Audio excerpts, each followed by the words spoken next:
하나님 말씀 마태복음 4장 1절 말씀입니다. 신약성경 사면 마태복음 4장 1절입니다.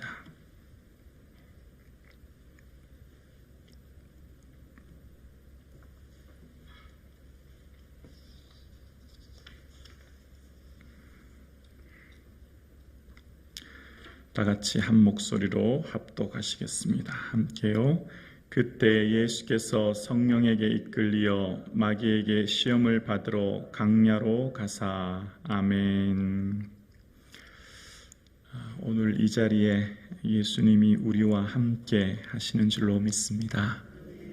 좋으신 예수님 바라보시고 더 많이 생각하시고 더 많이 의지하시는 이 하루 되기를 주님의 이름으로 축복합니다. 아멘. 여러분, 성령님은 어떤 분이십니까? 성령님은 우리에게 평안함을 주시고 기쁨을 주시고 은혜를 주시는 좋으신 분이시죠. 성령님은 언제나 우리를 좋은 곳으로 인도하시고 선한 곳으로 인도하시고 우리의 삶에 언제나 주의 풍성한 은혜를 주시기 원하시는 분이 성령님인 줄로 믿습니다. 자, 그런데 오늘 본문을 묵상하면 성령님이 왜 이러시나 하는 생각이 들어요. 왜냐하면 성령께서 이끄셔서 광야로 예수님을 데리고 가신다고 말씀하고 계십니다. 마가복음에 보면 성령이 예수를 광야로 몰아내신지라 그런 표현을 써요. 성령님이 예수님을 광야로 보내신다. 그것도 시험 받으려고. 성령님은 이런 분이 아니잖아요. 우리에게 은혜 주시고 기쁨을 주시고 더 좋은 곳, 선한 곳으로 인도하는 분이 성령님 아니십니까? 여러분 어떻습니까? 성령 하나님은 우리의 삶에 언제나 좋으신 분이지 않습니까? 근데 성령께서 광야로 그것도 시험 받으려고 예수님을 이끄시고 계신다라고 하는 것을 보게 되어집니다. 여러분, 우리의 삶 가운데 이해되지 않은 일들이 있죠. 그것은 무엇입니까? 내 삶에 닥친 고난의 문제입니다. 주님이 나를 사랑하신다면 우리의 삶 가운데 고난이 없어야 되지 않겠습니까? 맞잖아요. 주님은 십자가에 실려 죽으심으로 영생을 주셨고 나를 천하보다 귀하게 사랑하시는데 그러면 내 인생에 항상 형통해야지요. 좋은 일만 있어야지요.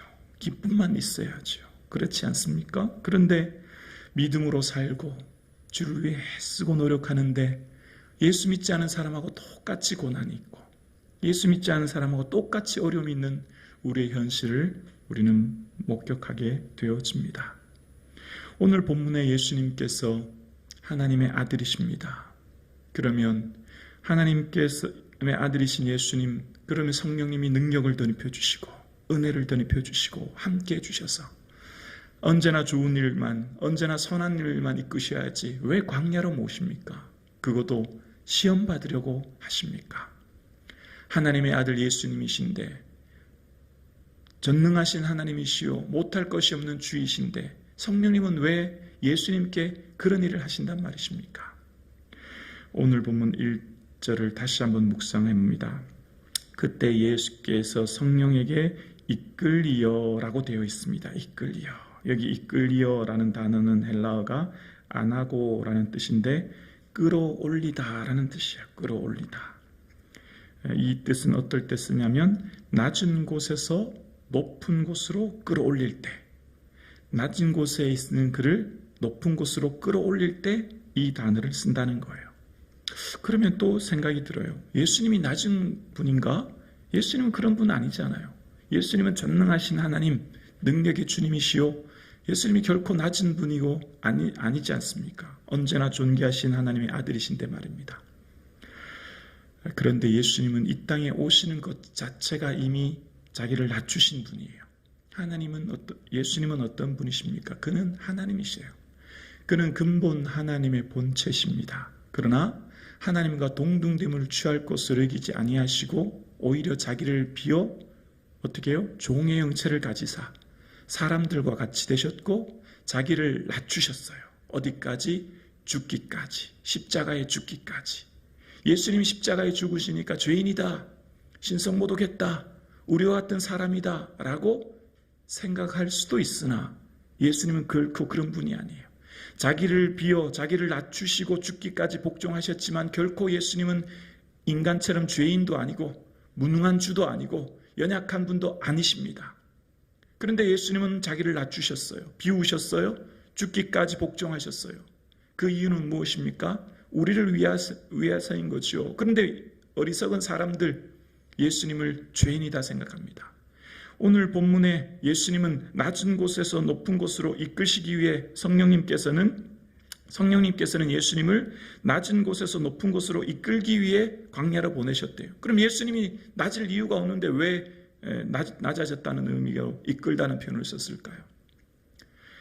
광야에 가서 무슨 일이 있었죠? 시험이 있었어요. 시험은 누가 했죠? 마귀가 했죠. 마귀가 했던 단어가 한 가지가 있어요. 의심이에요, 의심. 만일 하나님의 아들이거든. 이게 계속 반복해요. 하나님의 아들 아니지. 어떻게 인간의 몸으로 온 예수가 하나님의 아들이야? 만일이라는 거예요. 흔드는 거예요. 의심하는 거예요. 우리의 삶 가운데 우리가 정말 하나님의 아들이 맞나? 하나님의 자녀가 맞나? 내 삶에 하나님의 자녀면 이런 문제가 있으면 안 되지. 의심으로 우리를 흔들어요. 사단은 우리를 흔들어요. 고난으로 흔들어요. 광야의 삶으로 우리를 흔들어요. 우리의 삶 가운데 문제와 고난으로 우리를 연약하게 만들어요. 근심하게 하고 불안하게 하고 염려하게 해요. 그러나 우리가 변치 않은 한 가지가 있어요. 우리가 비록 광야의 길을 갈지라도, 우리가 비록 시험을 만날지라도, 우리가 비록 고난을 만날지라도 우리는 결코 하나님의 연약한 자로 주님을 내버려 두지 않으시고 우리는 예수 십자가로 구원받은 하나님의 자녀인 줄로 믿습니다. 하나님 왕 같은 자녀인 줄로 믿습니다. 그래서 우리는 흔들리지 않는 거예요. 만일 하나님의 아들이거든. 아니요. 만일이 아니에요. 하나님의 아들이지. 우리는 하나님의 전능하신 하나님의 아들이요 피값으로 주신 주의 거룩한 자녀입니다. 비록 우리의 인생길이 광야의 길로 가고 비록 우리의 인생길이 시험을 만날지라도 사단이 우리를 어떻게 흔들어도 우리는 결코 흔들리지 않은 하나님의 자녀의 권세를 가지고 살아갈 수 있기를 주의 이름으로 축원합니다.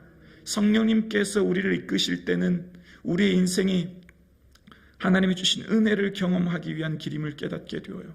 사도 바울이 보라 내가 성령에 매여 예루살렘으로 가는데 거기서 무슨 일을 당할는지 난 알지 못하노라. 오직 성령이 성에서 내게 증언하여 결박과 환난이 나를 기다린다고 하나라고 고백해요. 성령님이 깨닫게 해주셨어요. 바울아, 너 이제 예루살렘으로 가면 많은 환난과 결박이 있을 거야 라고 깨닫게 해주셨다는 거예요. 성령님은 우리에게 어떤 일을 하게 하실 때 강제로 뭘 하게 하시는 분이 결코 아니죠. 인격적인 분이죠. 아들아, 너의 삶에 고난이 있을 거야. 어려움이 있을 거야. 나를 위해 고난받을 거야. 괜찮겠니? 너 괜찮겠니? 너의 인생길이 힘들고 어려울 수 있어. 그래도 괜찮겠니? 성령님은 우리에게 깨닫게 하시고 우리를 동의를 구하는 것이죠. 성령님께서 바울에게 말씀하셨어요. 내가 예루살렘으로 가면 환난과 결박이 너를 기다릴 거야. 괜찮겠니? 사도 바울은 고백합니다. 주님, 내가 달려갈 길과 주 예수께 받은 사명 곧 하나님의 은혜의 복음 증거하는 일을 마치려 하면은 나의 생명을 조금 더 귀한 것으로 여기지 아니하노라. 주님 괜찮습니다. 저 주의 사명 가지고 나가는 길에 환난과 결박이 있을 수도 있고 어려움이 있다고 하지만 예수님 위하여 그 사명 위하여 가는 일에 내 생명 저는 아깝지 않습니다 라고 고백해요. 여러분 어떠세요? 여러분 이 땅을 살아가는 동안 여러분의 인생에 고난이 있고 여러분의 삶이 광야의 길인데 성령님께서 여러분을 그 길로 이끌어 가실 때 여러분 그래도 괜찮으십니까? 여러분 그대로 여러분은 그 길을 걸어가실 수 있습니까?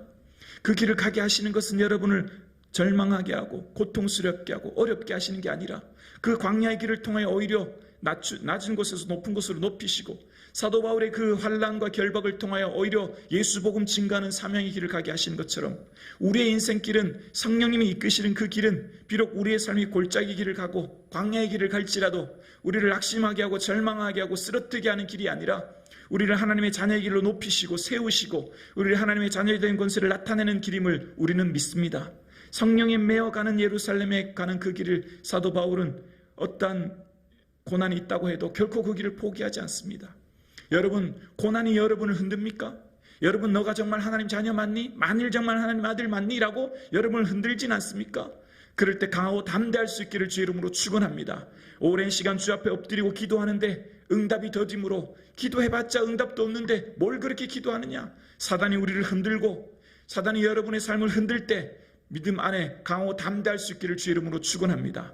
성령님께서는 우리의 삶 가운데 때로는 광야의 길을 가게 하시고 어려움을 가게 하시지만 우리의 삶에 기억할 것이 하나 있습니다.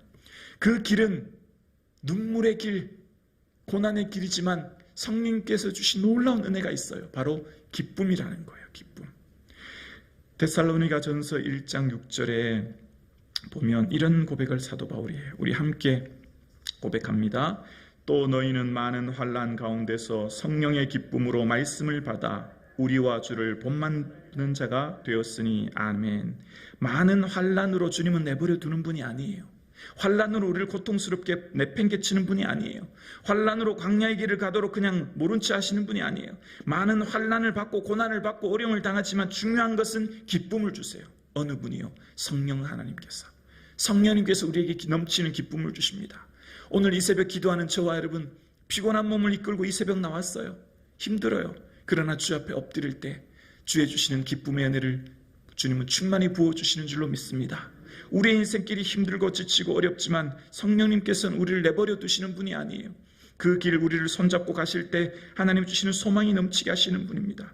소망의 하나님이 모든 기쁨과 평강을 믿음 안에서 너희에게 충만하게 하사 성령의 능력으로 소망이 넘치게 하시기를 원하노라. 로마서 15장 13절 말씀처럼 성령님은 우리 안에 소망이 넘치게 하시는 분이에요. 비록 내가 가는 길이 광야의 길일지라도, 비록 우리의 인생길이 힘들고 어려울지라도 성령님은 우리에게 기쁨을 주시고 소망을 주십니다. 왜요?